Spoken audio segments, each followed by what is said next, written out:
Some regions in China are implementing drastic measures after a sudden smattering of virus outbreaks. Wuhan is set to test its entire population of 11 million people in 10 days. A bombshell report from German media Der Spiegel on a January call between Chinese leader Xi Jinping asking the World Health Organization's Director General to downplay the seriousness of the outbreak, the WHO since responding. Trump stops blacklisted Chinese companies from getting U.S. pension fund money. $4.5 billion of federal employees' retirement was set to go there. And 2 more U.S. professors are facing punishments that include jail for hiding their ties to the Chinese regime. One from Arkansas now arrested and under investigation. Another from Georgia now convicted. Welcome to China in Focus. I'm Tiffany Meyer. The situation in Wuhan seems to be very serious. On May 11th, the Wuhan Command Group for Combating the Epidemic sent an emergency notice to its various branches. The notice tells all branches to carry out virus testing on everyone in the city within 10 days, starting May 12th. This includes both permanent and non-permanent residents. Wuhan has a population of 11 million. Chinese authorities didn't release this notice publicly, but local media was able to confirm it with relevant authorities in several different districts. Another is questioning the real motive behind the move, saying the testing itself isn't important, but it is important to fabricate new data, whatever the regime needs for this phase of the outbreak. One netizen is questioning the accuracy of the Chinese testing kits. A May 11th video shows a group of people dressed in black and wearing masks standing in front of a very famous fresh food store in Wuhan. Some of them are carrying pitchforks or shields, stopping people from going in. The person who uploaded this video said there's an asymptomatic case in this store. Wuhan's second outbreak seems just around the corner, but the first outbreak is not over yet for families of some people who died of the virus. Ms. Yang says her 24-year-old daughter got infected with the CCP virus on January 16th after she went to see a doctor in a Wuhan hospital.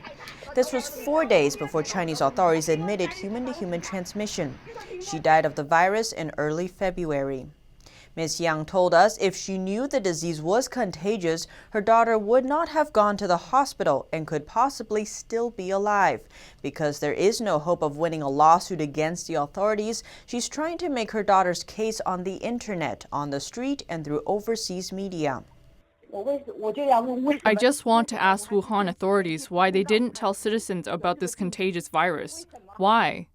Ms. Yang said the authorities responded to her, but just continued lying. They said they announced it on the internet on December 31st. I asked them, then why was there a warning for Dr. Li Wenliang? Why did Dr. Li get a warning? How did CCTV cover the issue? Why did the director of China's CDC say there was no human-to-human transmission? When 8 whistleblower doctors, including Dr. Li Wenliang, said the virus was contagious, CCTV criticized them for spreading so-called rumors. Ms. Yang got a death certificate for her daughter, but the cause of death read viral pneumonia. She refused it and told the hospital to change it to novel coronavirus. Through her own experience, she realized that the authorities were covering up the epidemic's true situation. She's asking Chinese authorities to investigate officials at all levels who covered up the epidemic, to tell people the truth, and to publicly apologize to the families of all the victims. I just want to hold them accountable. I want justice for my child. Local authorities have not tried to help her. Instead, they want to stop her fighting for her daughter. She's been beaten and dragged away several times. Her daughter hasn't been buried yet. Ms. Yang says she will never give up the fight. The German magazine Der Spiegel has reported on a January 21st discussion between Chinese leader Xi Jinping and the World Health Organization's Director General. During the discussion, he asked the WHO to downplay the seriousness of the outbreak and hold on declaring a pandemic. That's according to the German Federal Intelligence Agency, BND. 1 day earlier, Chinese authorities admitted the virus was contagious, but the WHO didn't declare a global health emergency until 10 days later.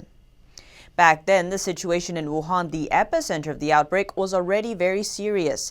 The city's mayor said that 5 million people had already left the city before it was locked down on January 23rd. But the WHO constantly praised China for its containment measures and waited another month before declaring a pandemic on March 11th. According to the German intelligence agency, the delay cost the world 4 to 6 weeks of preparations. The WHO denied the report and said on January 21st there was no such talk between Xi and Tedros. The Trump administration has blocked federal retirement funds from ending up in the hands of blacklisted Chinese companies. Over $4 billion was earmarked for them. But a letter between top officials highlights significant national security and humanitarian concerns around the investment. The Trump administration has blocked U.S. federal pension funds from investing in Chinese companies. The federal government's retirement savings fund was set to invest $4.5 billion in Chinese companies as part of a $50 billion international investment. But in a Monday letter to the managers of the pension fund known as the Thrift Savings Plan, National Economic Council Chair Larry Kudlow and National Security Advisor Robert O'Brien blocked the investment.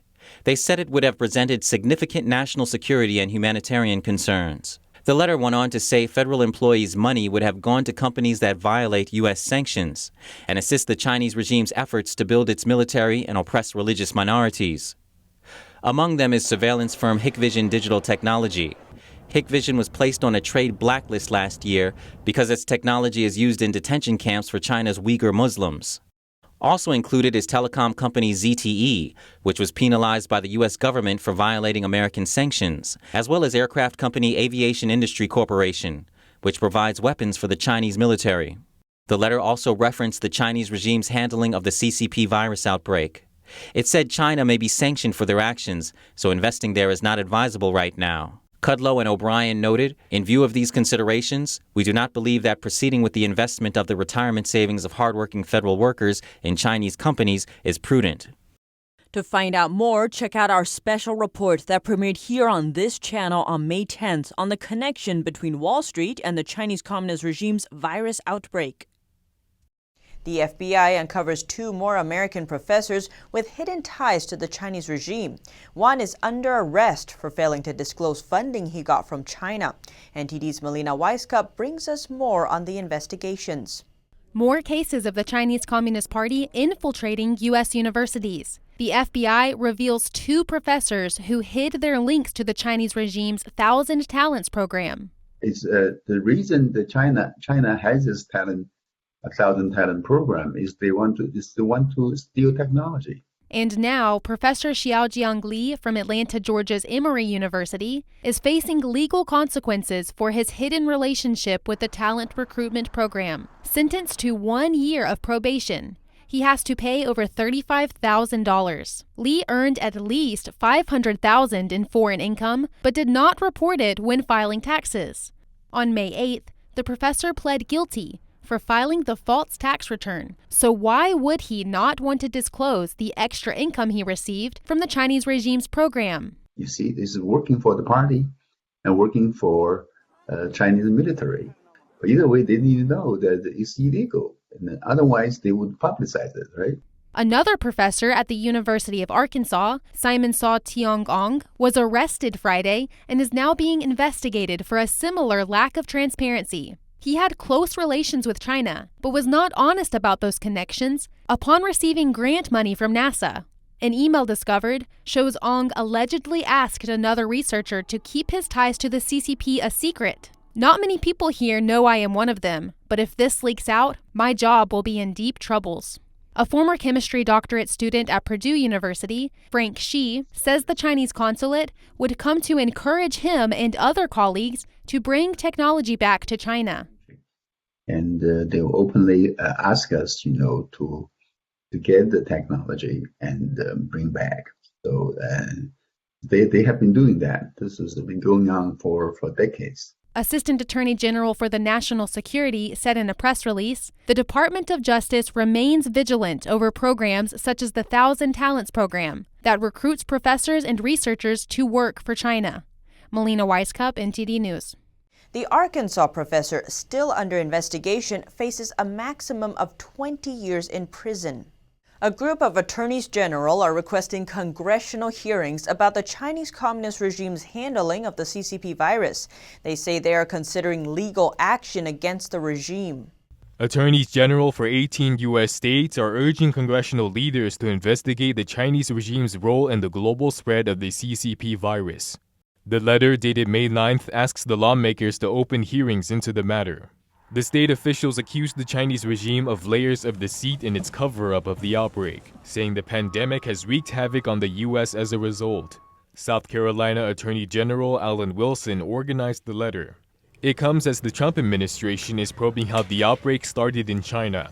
Meanwhile, the Senate Homeland Security and Governmental Affairs Committee has opened its own investigation into China's accountability for the virus spread.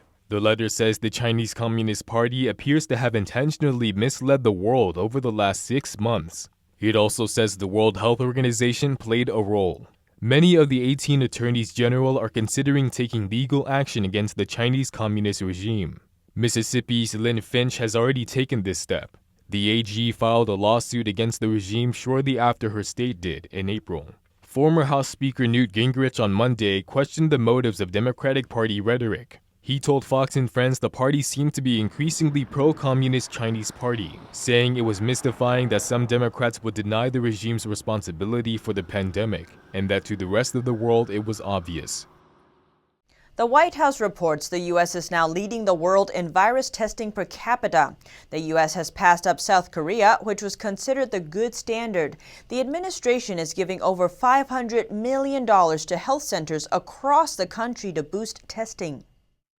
The Trump administration is taking steps to combat what the president calls the invisible enemy by bringing in over 95 million N95 masks. And according to White House Press Secretary Kayleigh McEnany, all Americans who have needed a ventilator have had access to one. And this administration has managed to procure 100,000 ventilators to be manufactured in 100 days. That's extraordinary. That's 3 times the amount produced in the average year. The White House is reporting the U.S. now leads the world in virus testing per capita. Each of the 50 states is able to test a higher percentage of its population than South Korea, which was considered the gold standard for testing. The Assistant Secretary for Health, Admiral Brett Giroir, predicts about a 5-fold increase in testing by fall if needed. So by September, taking every aspect of development, authorization, manufacturing, and supply chain into consideration, we project that our nation will be capable of performing at least 40 to 50 million tests per month if needed at that time.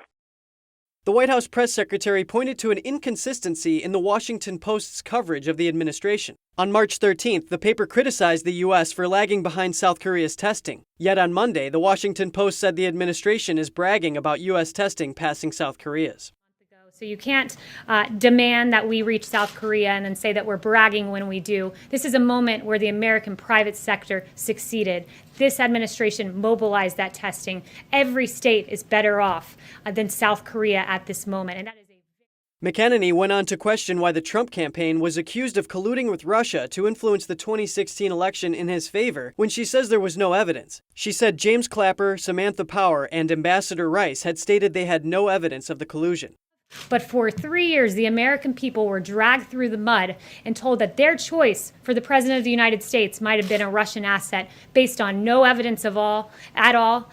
The DOJ dropped the case against former Trump aide Michael Flynn on Thursday. The case was the first of many prosecutions by special counsel Robert Mueller investigating the alleged collusion between the Trump campaign and Russia. And on to vaccine development. In hopes of getting speedier results for a vaccine, thousands have volunteered to be infected with the virus if a trial ever gets underway. NTD's Miguel Moreno has more on this controversial method that's raising eyebrows. Over 16,000 people have signed up to be infected with the CCP virus in hopes of developing a vaccine more quickly. One Day Sooner is leading this effort. They're calling for a human challenge study. Unlike regular vaccine trials, in these studies, people are exposed to the virus after being given the vaccine for quicker results. Dr. Amish Adalja said this has its risks. Individuals who get infected in the human challenge study may develop severe disease, may require hospitalization, may develop pneumonia, and the risk is not zero, and it could be substantial for a disease for which we don't have very good treatments for. But he said he thinks these studies should be explored, and if ever done, there should be a plan B in case things go wrong. And you have to have some kind of mechanism to intervene if they get severe disease. And right now, we don't really have a strong antiviral against the novel coronavirus. So I do understand that there are major challenges, and it may be the challenges are insurmountable at this period of time to do human challenge studies. The National Institutes of Health is currently in phase 1 of its clinical trial for a CCP virus vaccine. In an email, the institute said it won't support human challenge studies because they expect their trial to be done sooner, possibly by January. They also said it presents major ethical concerns. Miguel Moreno, NTD News, New York. Jails and prisons nationwide have become hotspots for the virus. Some have released inmates to increase social distancing. And new video footage shows some inmates might be taking it as an incentive to infect themselves. Surveillance video shows Los Angeles County Jail inmates seemingly trying to expose themselves to the virus. Within 2 weeks, 30 prisoners tested positive. The facility didn't have a single case before that. We couldn't really understand what happened when everything seemed to be going the way we wanted to. Deputies checked the surveillance footage to see if inmates were social distancing. They found the opposite. Footage shows inmates passing around a mask and sniffing it. Another group shares a cup of hot water before seeing a nurse. The sheriff says it's sad they were trying to expose themselves to the virus. As a result of this behavior, from this particular module, 21 inmates tested positive for COVID-19 within a week of these videos being taken. He says deputies need to better educate inmates about the virus. Somehow there was some mistaken belief among the inmate population that if they tested positive, that there was a way to force our hand and somehow release more inmates out of our jail environment. And that's not going to happen. The sheriff's department has released over 5,000 inmates to allow for more social distancing. Qualifications for early release include testing positive for the virus. They also have to be within 60 days of release. Over 25,000 inmates have been infected nationwide. About 350 have died. And on our global news roundup, we take a look at the UK's death toll, now Europe's highest. A ventilator in a Russian hospital bursts into flames. We hear why that affects Americans. And Germany tries a new virus testing method. The United Kingdom's death toll now exceeds 40,000, by far the worst reported in Europe. The data was published by the Office for National Statistics. It comes just a day after Prime Minister Boris Johnson unveiled a gradual plan to get Britain back to work. At least half of those deaths were reported in nursing homes in England and Wales.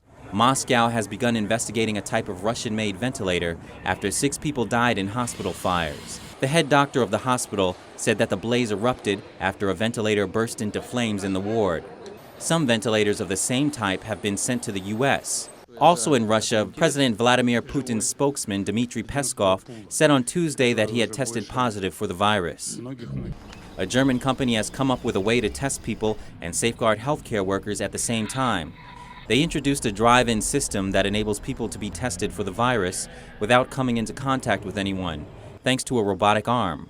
The company hopes that their system will be used for public gatherings like sporting events in the future. And an operation against mafia clans has seen 91 people arrested in Sicily. They've been accused of being ready to exploit businesses in need during the virus crisis. The anti-mafia operation, called Hands in the Dough, also led to the seizure of real estate property worth about $16 million. Elon Musk reopens California's Tesla plant against lockdown orders, saying the lockdown singles out his company. He's offering to be the first one arrested in defiance of the order.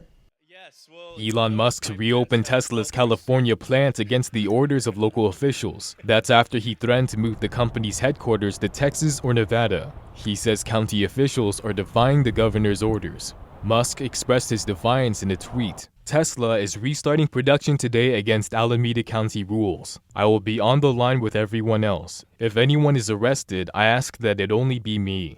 He also said Tesla was being singled out while other automakers resumed manufacturing.